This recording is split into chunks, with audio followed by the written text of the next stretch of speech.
नमस्कार, स्वागत है आप सभी का मेरे YouTube चैनल रामदूत वीर हनुमान में। हम आज बृहस्पतिवार की कथा का पाठ करेंगे। प्राचीन काल की बात है। भारतवर्ष में एक प्रतापी और दानी राजा राज्य करता था। वह नित्य गरीबों और ब्राह्मणों को दान दिया करता था व उनकी सहायता करता था। यह बात उसकी रानी को अच्छी नहीं लगती थी। वह ना ही गरीबों को दान देती थी, ना ही भगवान की पूजा करती थी और राजा को भी दान देने से मना किया करती थी। एक दिन राजा शिकार खेलने वन में गए हुए थे तो रानी महल में अकेली थी।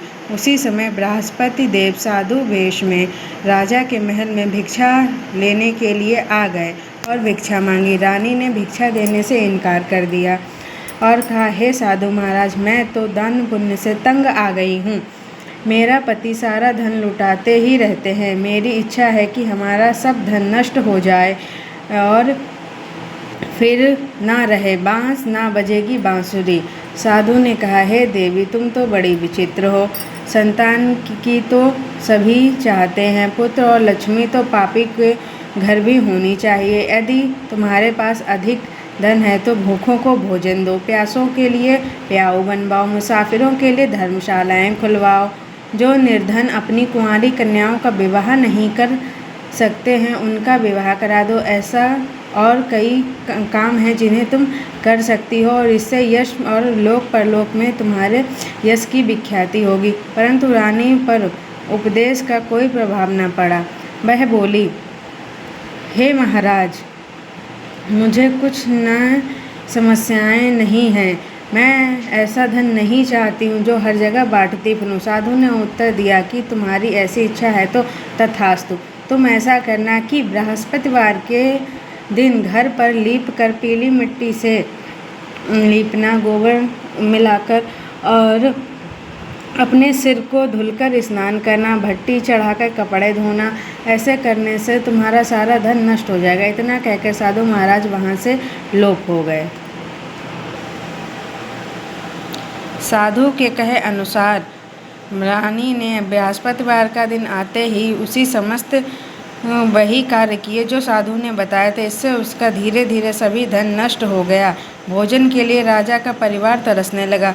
तब एक दिन राजा ने रानी से बोला, हे रानी, तुम यहीं रहो, मैं दूसरे देश को जाता हूँ, क्योंकि यहाँ पर सभी लोग मुझे जानते हैं, इसलिए मैं कोई छोटा कार्य नहीं कर सकता। ऐसा कहकर राजा परदेश चला गया। वहाँ वह जंगल से लकड़ी काट कर लाता और शहर में बेचता। इस तरह वह अपना जीवन व्यतीत करने लगा। उधर राजा ने परदेश जाते ही रानी की दासी दुखी रहने लगी। राजा जब रानी की खबर नहीं मिली तो राजा की खबर न मिलने पर रानी भी दुखी रहने लगी। एक बार जब रानी और दासी को 7 दिन तक बिना भोजन के रहना पड़ा तो रानी ने अपनी दासी से कहा, हे दासी, पास के ही नगर में मेरी बहन रहती है, वह बड़ी ही धनवान है, तो उसके पास जा और कुछ दिनों के लिए थोड़ा सा धन ले आ। दासी रानी की बहन के पास गई। उस दिन गुरुवार था। रानी की बहन उस समय बृहस्पति व्रत की कथा सुन रही थी। दासी ने रानी की बहन को अपनी रानी का संदेश दिया, लेकिन रानी की बड़ी बहन ने कोई उत्तर नहीं दिया। जब दासी ने रानी की बहन से कोई उत्तर न पाया तो वह बहुत दुखी हुई और क्रोध में आ गई। दासी वहाँ से वापस आ गई और रानी को सारी बात बता दी। रानी ने अपने भाग्य को कोसा। उधर रानी की बहन ने सोचा कि मेरी बहन की दासी आई थी, परंतु मैं उससे कुछ नहीं बोली, इसलिए वह बहुत दुखी हुई। कथा सुनकर और पूजन समाप्त करके वह अपनी बहन के घर गई और कहने लगी, हे बहन, मैं बृहस्पतिवार का व्रत कर रही थी। तुम्हारी दासी मेरे घर आई थी, परंतु जब तक कथा होती है तब तक ना तो उठते हैं ना ही बोलते हैं, इसलिए मैं नहीं बोली। कहो, दासी क्यों गई थी? रानी बोली, हे बहन, तुमसे क्या छिपाऊं, हमारे घर खाने तक को अनाज नहीं है। ऐसा कहते कहते रानी की आंखें भर आईं। उसने दासी समेत पिछले 7 दिनों तक भूखे रहने की बात अपनी बहन को विस्तार पूर्वक सुना दी। रानी की बहन बोली, देखो बहन, भगवान बृहस्पति सबकी मनोकामना को पूर्ण करते हैं। देखो, शायद तुम्हारे घर में अनाज रखा हो। पहले तो रानी को विश्वास नहीं हुआ, पर बहन के आग्रह करने पर उसने अपनी दासी को अंदर भेजा और उसने समूचे अनाज से भरा हुआ एक घड़ा मिल गया। यह देखकर दासी बड़ी हैरान हुई।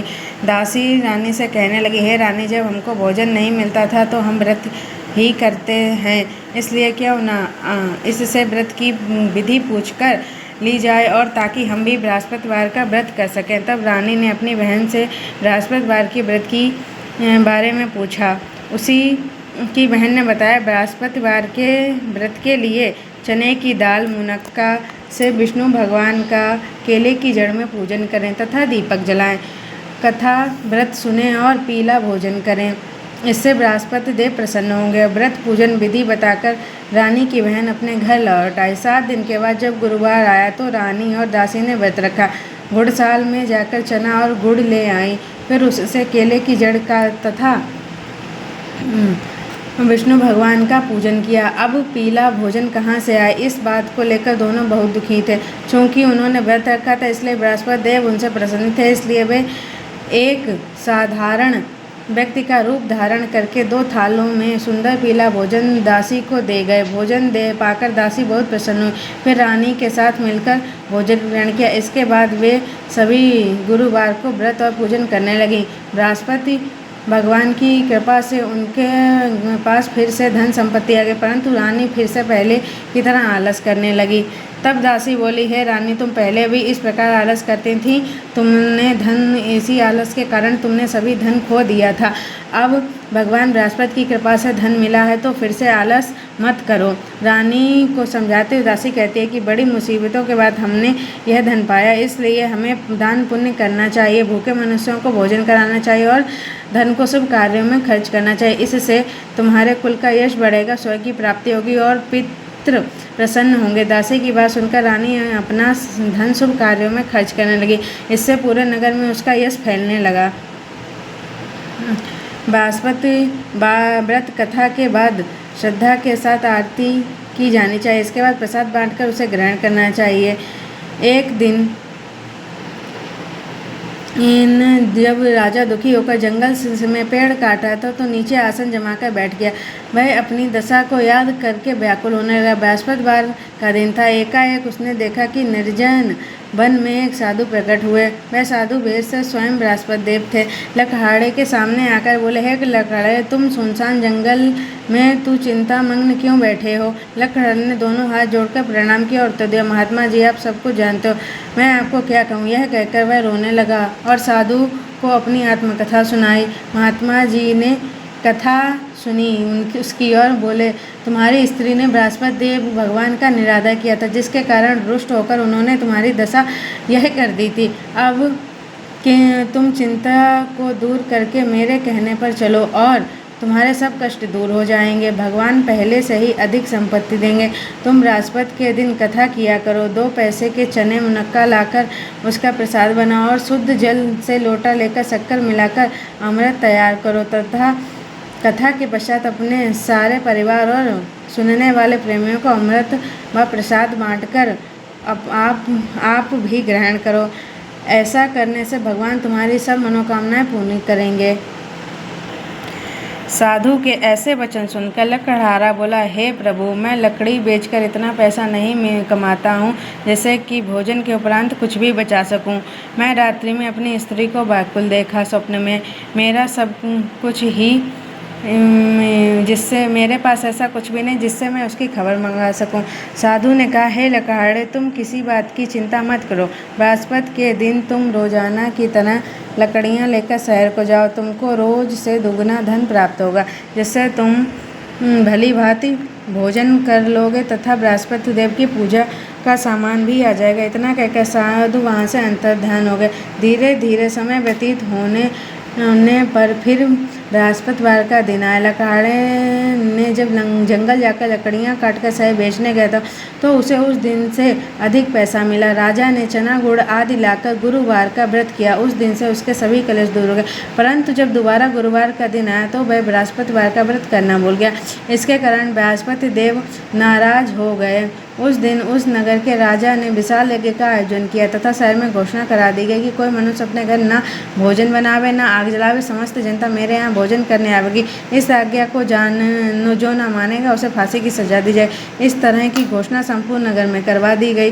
राजा की आज्ञा के अनुसार शहर के सभी लोग भोजन करने गए, लेकिन लकड़हारा कुछ देर से पहुंचा, इसलिए राजा उसे अपने साथ घर लिवा ले गए और ले जाकर भोजन करा ही रहे थे कि रानी की दृष्टि उस खूंटी पर पड़ी जिस पर उसका हार लटका हुआ था। वह वहां दिखाई न दिया। रानी ने निश्चय किया कि मेरा हार इसी मनुष्य ने चुरा लिया है।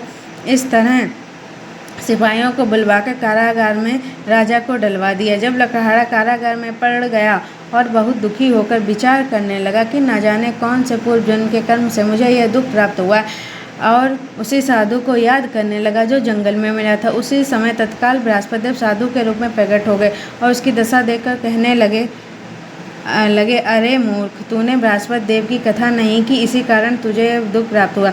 अब चिंता न कर, बृहस्पतिवार के दिन कारागार के दरवाजे पर 4 पैसे पड़े मिलेंगे, उनसे तू बृहस्पति देव की पूजा करना, तेरे सभी कष्ट दूर हो जाएंगे।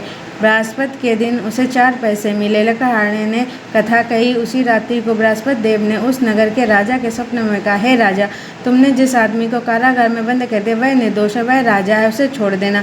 रानी का हार उसी खूंटी पर लटक रहा है, अगर तू ऐसा नहीं करेगा तो मैं तेरा राज्य नष्ट कर दूंगा।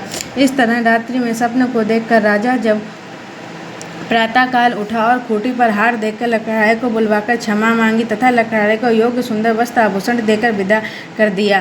बृहस्पति देव की आज्ञानुसार लकड़हारा अपने नगर को चल दिया। राजा जब अपने नगर के निकट पहुंचा तो उसे आश्चर्य हुआ। नगर में पहले से अधिक बाग, तालाब, कुएं तथा बहुत सी धर्मशालाएं आदि बन गए थे। राजा ने पूछा, यह सब किसका बाग और धर्मशाला है? तब नगर के सब लोग कहने लगे, यह सब रानी और बांदी के हैं। तो राजा को आश्चर्य हुआ, गुस्सा भी आया। जब रानी ने यह खबर सुनी कि राजा आ रहे हैं तो उन्होंने बांदिश की, हे दासी, देख राजा हमको कितनी बुरी हालत में छोड़ गए थे, हमारी ऐसी हालत देखकर वह लौट न जाए, इसलिए तू दरवाजे पर खड़ी हो जा। के अनुसार दासी दरवाजे पर खड़ी हो गई। राजा आए तो उन्हें अपने साथ लिवा लाई। तब राजा ने क्रोध करके अपनी रानी से पूछा कि यह धन तुम्हें कैसे प्राप्त हुआ, तथा उन्होंने कहा, हमें यह धन बृहस्पति देव के व्रत के प्रभाव से प्राप्त हुआ। राजा ने निश्चय किया कि 7 रोज बाद तो सभी बृहस्पति देव का पूजन करते, परंतु मैं प्रतिदिन में 3 बार कहानी कहूँगा तथा रोज व्रत किया करूँगा। अब हर समय राजा के दुपट्टे में चने की दाल बंधी रहती, दिन में 3 बार कहानी कहता। एक रोज राजा ने विचार किया कि चलो अपनी बहन के यहाँ हो आवे। इस तरह निश्चय कर राजा घोड़े पर सवार हो अपनी बहन के यहाँ को चलने लगा। मार्ग में उसने देखा कुछ आदमी एक मुर्दे को लिए जा रहे हैं। उन्हें रोककर राजा ने कहा, अरे भाई, मेरी बृहस्पति देव की कथा सुन लो। वे बोले, हमारा तो आदमी मर गया है, इसको अपनी कथा की पढ़ाई है। परंतु कुछ आदमी बोले, अच्छा कहो, हम तुम्हारी कथा भी सुन लेंगे।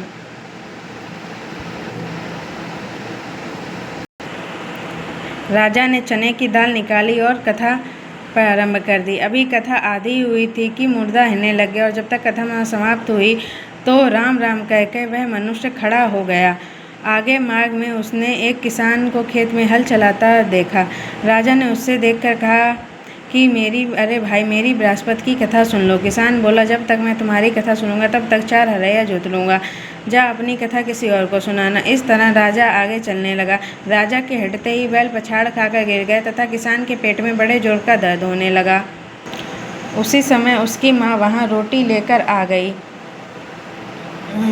उसने जब यह देखा तो अपने पुत्र से सभी हाल पूछा और बेटे ने सभी हाल कह दिया। तो बुढ़िया दौड़ी दौड़ी घुड़सवार के पास गई और बोली, मैं तेरी कथा सुनूंगी, तू अपनी कथा मेरे खेत पर चलकर कहना। राजा ने बुढ़िया के खेत पर जाकर कथा की, जिसको सुनते ही बैल खड़े हो गए और किसान के पेट का दर्द भी बंद हो गया। राजा अपनी बहन के घर पहुंच गया। बहन ने भाई की खूब मेहमानी की। दूसरे रोज प्रातःकाल राजा जागा तो वह देखने लगा कि सभी लोग भोजन करना। राजा ने अपनी बहन से कहा, ऐसा कोई मनुष्य जिसने भोजन न किया, मेरी बृहस्पतिवार की घोषणा। बहन बोली, भैया, यह देश ऐसा है, यहाँ लोग पहले भोजन करते हैं तथा बाद में अन्य कार्य करते हैं। अगर कोई पड़ोस में हो तो मैं देखा हूँ। ऐसा कहकर वह देखने चली गई, परंतु उसे कोई भी ऐसा व्यक्ति नहीं मिला जिसने भोजन न किया। अतः वह एक कुम्हार के गई जिसका लड़का था। उसे मालूम हुआ कि उनके यहाँ 3 रोज से किसी ने भोजन नहीं किया।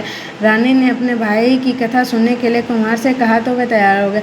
राजा ने कुम्हार के घर जाकर बृहस्पतिवार की कथा कही, जिसको सुनकर उसका लड़का ठीक हो गया। अब तो राजा की प्रशंसा होने लगी। एक रोज राजा ने अपनी बहन से कहा कि हे बहन, हम अपने घर को जाएंगे, तुम भी तैयार हो जाओ। राजा की बहन ने अपनी सास से कहा। सास ने कहा, हाँ चली जाना, परंतु अपने बालकों को मत ले जाना, क्योंकि तेरे भाई के कोई औलाद नहीं है। बहन ने अपने भाई से कहा, है भैया, मैं तो चलूँगी, परंतु बालक नहीं जाएंगे। राजा बोला, जब कोई बालक नहीं चलेगा तब तुम क्या करोगी? बड़े दुखी मन से राजा अपने नगर को लौट आया। राजा ने अपनी रानी से कहा, हम निर्वंशी हैं, हमारे मुख देखना धर्म नहीं है और कुछ भोजन आदि नहीं किया। रानी बोली, हे प्रभु, बृहस्पति देव ने हमें सब कुछ दिया है, वह हमें औलाद भी अवश्य ही देंगे।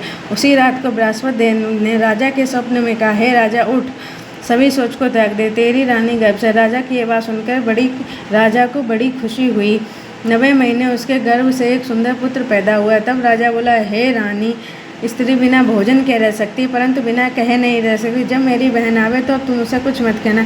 रानी ने सुनकर हाँ कर दी। जब राजा की बहन को यह शुभ समाचार मिला तो वह बहुत खुश हुई तथा बधाई लेकर अपने भाई की घर आई। तब रानी ने कहा, घोड़ा चढ़कर तो आई नहीं, गधा चढ़ी आई। राजा की बहन बोली, भाभी, मैं इस प्रकार ना कहती तो तुम्हें औलाद कैसे मिलती? बृहस्पति देव ऐसे ही हैं, जैसे जिसके मन में कामनाएं होती हैं सभी को पूर्ण करते हैं। जो सद्भावना पूर्वक भगवान बृहस्पति देव का व्रत करता है तथा कथा को पढ़ता है अथवा सुनता है और दूसरों को सुनाता है, बृहस्पति देव उसकी सभी मनोकामनाओं को पूर्ण करते हैं।